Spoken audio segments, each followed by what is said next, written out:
Longevity Storytelling. We are going to be reading a story. But first up, we are going to be doing the Bible verse of the day. You can't really read it, but we are going to be reading from 1 Corinthians. I forgot the name for a second there. So. And then we are going to be reading the Bible, and then we're going to do the synopsis with Kimberly. And then we are going to be reading Charlotte's Web. Yay! I hope you guys enjoy. Make sure to hit the like button. Morale Cat is here. So He will hunt you down if you don't. yeah. So you guys enjoy. Let's go straight into it. 1 Corinthians 9:11. What then is my reward? That in my preaching I may present the gospel free of charge, so as not to make full use of my right in the gospel. Where's that found? 1 Corinthians 9:18. 18, right, okay. Not Perfect. 8. Not 11, because that's what you said. It's fine. We did Proverbs 11:18 earlier. So we're doing a lot of 18. So, I hope you guys enjoy. Let's go straight into it. Hello. Hello, my wonderful friends! You know what we didn't do is turn on this light. Let me blind you for a second. And then... Whoa! Oh, I get... Oh, come on. Okay. Alright, so... This is Micah chapter 5. I'll set myself straight up and down. Micah chapter 5. This is the English Standard Version. Are we all good? Yes. Let me begin. Now muster your troops, O daughter of troops. Siege is laid against us. With a rod they strike the judge of Israel on the cheek. But you, O Bethlehem Ephrathah, who are too little to be among the clans of Judah, from you shall come forth for me, one who is to be ruler in Israel, whose coming forth is from of old, from ancient days. Therefore he shall give them up unto the time when she who is in labor has given birth. Then the rest of his brothers shall return to the people of Israel. And he shall stand and shepherd his flock in the strength of the Lord, in the majesty of the name of the Lord his God, and they shall dwell secure. For now he shall be great to the ends of the earth, and he shall be their peace. When the Assyrian comes into our land and treads in our palaces, then we will raise against him 7 shepherds and 8 princes of men. They shall shepherd the land of Assyria with the sword, and the land of Nimrod at its entrances. And he shall deliver us from the Assyrian when he comes into our land and treads within our border.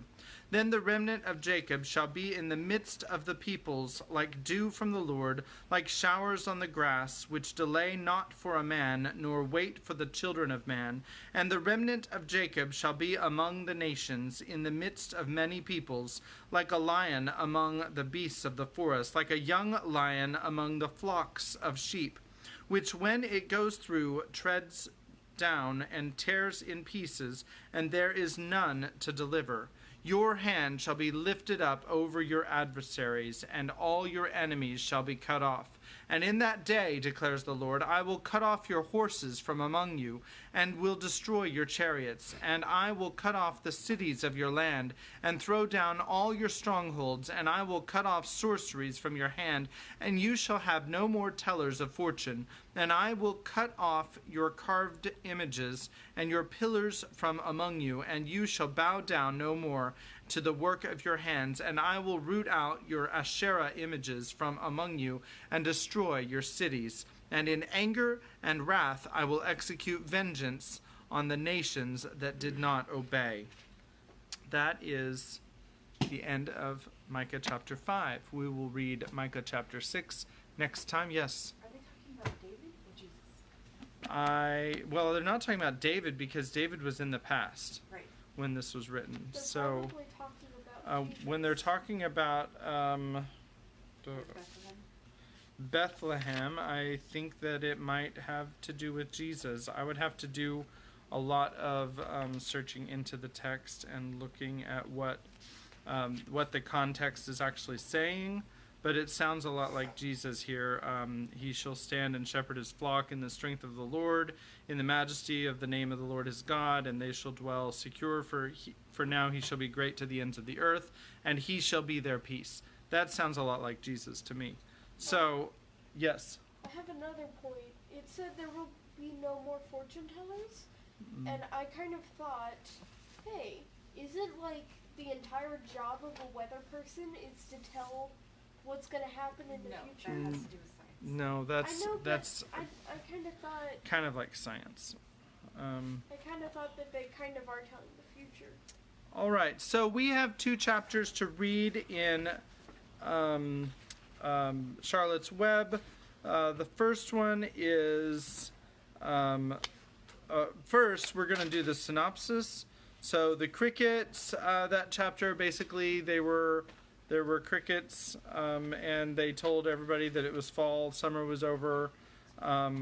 Can't wait for summer to be over here. We're like in the end of October in San Antonio, and it doesn't feel like fall is really here yet. Okay, so the next chapter, off to the fair. So basically they went off to the fair. They got in a truck, and they hit a pothole on the road, and the truck just fell off into the ditch, and Wilbur fell out and died. And now Kimberly's going to say how it really happened. You keep coming up with the most creative ways to kill everybody, Dad. You're a murder mystery writer. Yeah. Actually. Don't put ideas in his head, Mom. No, my story. I'm joking a bit. So what happened was, Charlotte went with Wilbur, and Templeton got told how great the fair was by, I think it was the old sheep, or lamb, I don't know which one it was. Yeah. So Templeton was like, oh my gosh, it's a rat's playground. So he went in to do errands for Charlotte, and Wilbur overheard the farmers talking about how great he would taste. And he had a scene. He tugged and tugged and tugged when they were putting him in the crate. But the goose told him to. And I'm gonna hand it off to Dad, who's gonna read a story. Here's my hand, just in case you're wondering, because she handed it off to me. Ha ha. All right, so I don't know. Walked away. All right, so this is chapter 17, Uncle. When they pulled into the fairgrounds, they could hear music and see the Ferris wheel turning in the sky. They could smell the dust of the racetrack where the sprinkling cart had moistened it, and they could smell hamburgers frying and see balloons aloft. They could hear sheep blatting in their pens. An enormous voice over the loudspeakers said, "Attention, please. Will the owner of a Pontiac car, license number H2439, please move your car away from the fireworks shed?" How long has it been since license plates have had 1 letter and 4 numbers? Wow. Can I have some money? Asked Fern. Can I too? Asked Avery. I'm going to win a doll by spinning a wheel, and it will stop at the right number, said Fern. I'm going to steer a jet plane and make it bump into another one. We just had a little incident. Can I have a balloon? Asked Fern. Can I have a frozen custard and a cheeseburger and some raspberry soda pop? Asked Avery. You children be quiet till we get the pig unloaded, said Mrs. Arable. Let's let the children go off by themselves, suggested Mr. Arable. The fair only comes once a year. Mr. Arable gave Fern 2 quarters and 2 dimes. He gave Avery 5 dimes and 4 nickels. Now run along, he said, and remember the money has to last all day. Don't spend it all the first few minutes, and be back here at the truck at noontime so we can all have lunch together. And don't eat a lot of stuff that's going to make you sick to your stomachs. And if you go in those swings, said Mrs. Arable, you hang on tight. You hang on very tight. Hear me? And don't get lost, said Mrs. Zuckerman. And don't get dirty. Don't get overheated, said their mother. Watch out for pickpockets, cautioned their father. And don't cross the racetrack when the horses are coming, cried Mrs. Zuckerman. The children grabbed each other by the hand and danced off in the direction of the merry-go-round toward the wonderful music and the wonderful adventure of the wonderful excitement, and into the wonderful midway where there would be no parents to guard them and guide them, and where they could be happy and free and do as they pleased. Mrs. Arable stood quietly and watched them go. Then she sighed. Then she blew her nose. "Do you really think it's all right?" she asked. "Well, they've got to grow up sometime," said Mr. Arable, "and a fair is a good place to start, I guess." Here is a picture of them walking into the fair.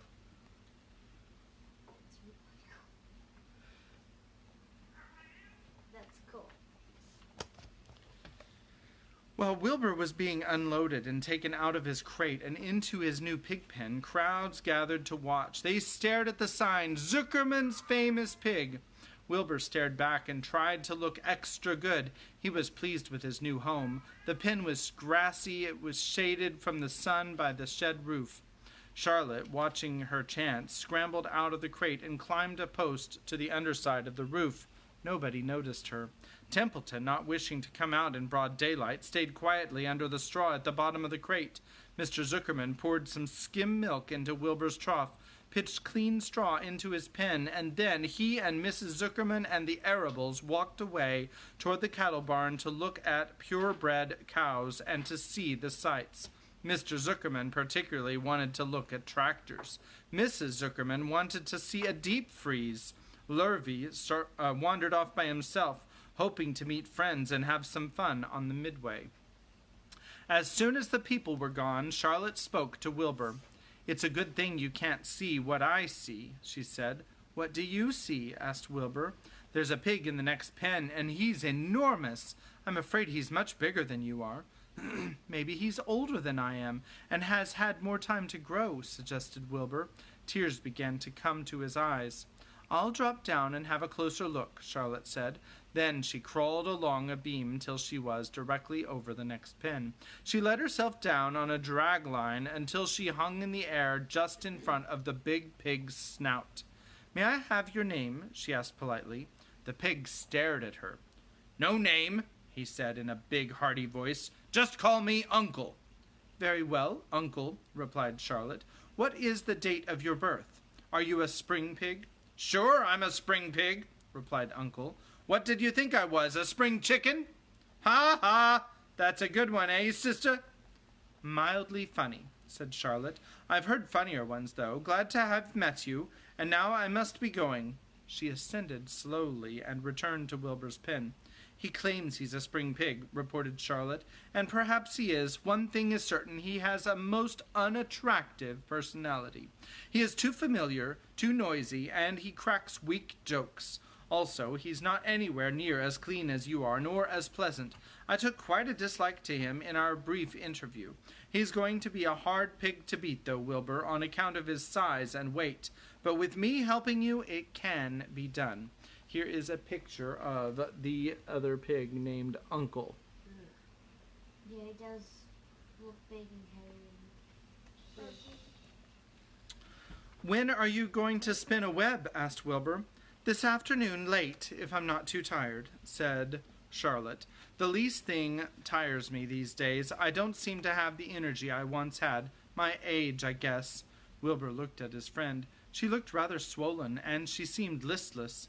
"I'm awfully sorry to hear that you're feeling poorly, Charlotte," he said. "Perhaps if you spin a web and catch a couple of flies, you'll feel better." "Perhaps," she said wearily. but I feel like the end of a long day." Clinging upside down to the ceiling, she settled down for a nap, leaving Wilbur very much worried. All morning, people wandered past Wilbur's pen. Dozens and dozens of strangers stopped to stare at him and to admire his silky white coat, his curly tail, his kind and radiant expression. Then they would move on to the next pen where the bigger pig lay. Wilbur heard several people make favorable remarks about Uncle's great size. He couldn't help overhearing these remarks, and he couldn't help worrying. And now, with Charlotte not feeling well, he thought, "Oh dear!" All morning, Templeton slept quietly under the straw. The day grew fiercely hot. At noon, the Zuckermans and the Arables returned to the pig pen. Then, a few minutes later, Fern and Avery showed up. Fern had a monkey doll in her arms and was eating Cracker Jack. Avery had a balloon tied to his ear and was chewing a candied apple. The children were hot and dirty. "Isn't it hot?" said Mrs. Zuckerman. "It's terribly hot," said Mrs. Arable, fanning herself with an advertisement of a deep freeze.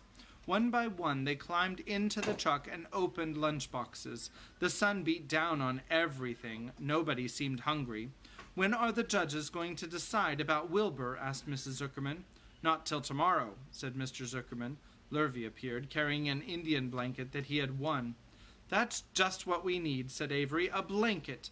"Of course it is," replied Lurvy, and he spread the blanket across the sideboards of the truck so that it was like a little tent. The children sat in the shade under the blanket and felt much better. After lunch, they stretched out and fell asleep. Chapter 18, The Cool of the Evening. In the cool of the evening, when shadows darkened the fairgrounds, Templeton crept from the crate and looked around. Wilbur lay asleep in the straw. Charlotte was building a web. Templeton's keen nose detected many fine smells in the air. The rat was hungry and thirsty. He decided to go exploring. Without saying anything to anybody, he started off. "Bring me back a word," Charlotte called after him. "I shall be writing tonight for the last time." The rat mumbled something to himself and disappeared into the shadows. He did not like being treated like a messenger boy. After the heat of the day, the evening came as a welcome relief to all. The Ferris wheel was lighted now. It went round and round in the sky and seemed twice as high as by day. There were lights on the midway, and you could hear a crackle of the gambling machines and the music of the merry-go-round and the voice of the man in the Beano booth calling numbers. The children felt refreshed after their nap. Fern met her friend Henry Fussy, and he invited her to ride with him on the Ferris wheel. He even bought a ticket for her, so it didn't cost her anything. When Mrs. Arable happened to look up into the starry sky and saw her little daughter sitting with Henry Fussy and going higher and higher into the air and saw how happy Fern looked, she just shook her head. My, she said. "Henry Fussy, think of that." Templeton kept out of sight. In the tall grass behind the cattle barn, he found a folded newspaper. Inside it were leftovers from somebody's lunch, a deviled ham sandwich, a piece of Swiss cheese, part of a hard-boiled egg, and the core of a wormy apple. The rat crawled in and ate everything. Then he tore a word out of the paper and rolled it up and started back to Wilbur's pen. Charlotte had her web almost finished when Templeton returned, carrying the newspaper clipping. She had left a space in the middle of the web. At this hour, no people were around the pig pen, so the rat and the spider and pig were by themselves. I'm going to show you this picture. There he is with the newspaper, and presumably he's in there eating all of the lovely things. "I hope you brought a good one," Charlotte said. "It is the last word I shall ever write." Think of it, Charlotte, the greatest author in the world, well, the most miraculous author in the world, wrote a total of 1, 2, 3, 4, and this is her 5th word. "Here," said Templeton, unrolling the paper. "What does it say?" asked Charlotte. "You'll have to read it for me." "It says, humble," replied the rat. "Humble," said Charlotte. "Humble has 2 meanings. It means not proud, and it means near the ground. Well, that's Wilbur all over. He's not proud, and he's near the ground. Well, I hope you're satisfied, sneered the rat. I'm not going to spend all my time fetching and carrying. I came to this fair to enjoy myself, not to deliver papers. You've been very helpful, Charlotte said. Run along if you want to see more of the fair. The rat grinned. I'm going to make a night of it, he said. The old sheep was right. This fair is a rat's paradise. What eating and what drinking, and everywhere good hiding and good hunting. Bye-bye, my humble Wilbur. Fare thee well, Charlotte, you old schemer. This will be a night to remember in a rat's life. He vanished into the shadows. Charlotte went back to her work. It was quite dark now. In the distance, fireworks began going off, rockets scattering fiery balls in the sky. By the time the Arables and the Zuckermans and Lurvy returned from the grandstand, Charlotte had finished her web. The word humble was woven neatly in the center. Nobody noticed in the darkness. Everyone was tired and happy. And here's a picture of Templeton.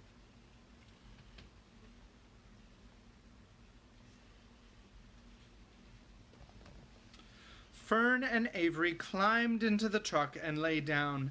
They pulled the Indian blanket over them. Lurvy gave Wilbur a forkful of fresh straw. Mr. Arable patted him. Time for us to go home, he said to the pig. See you tomorrow. The grown-ups climbed slowly into the truck, and Wilbur heard the engine start and then heard the truck moving away at a low speed. He would have felt lonely and homesick had Charlotte not been with him. He never felt lonely when she was near. In the distance he could still hear the music of the merry-go-round. As he was dropping off to sleep, he spoke to Charlotte. Sing me that song again about the dung and the dark, he begged. Not tonight, she said in a low voice. I'm too tired. Her voice didn't seem to come from her web. Where are you? Asked Wilbur. I can't see you. Are you on your web? I'm back here, she answered, up in this back corner. Why aren't you on your web? Asked Wilbur. You almost never leave your web. I've left it tonight, she said.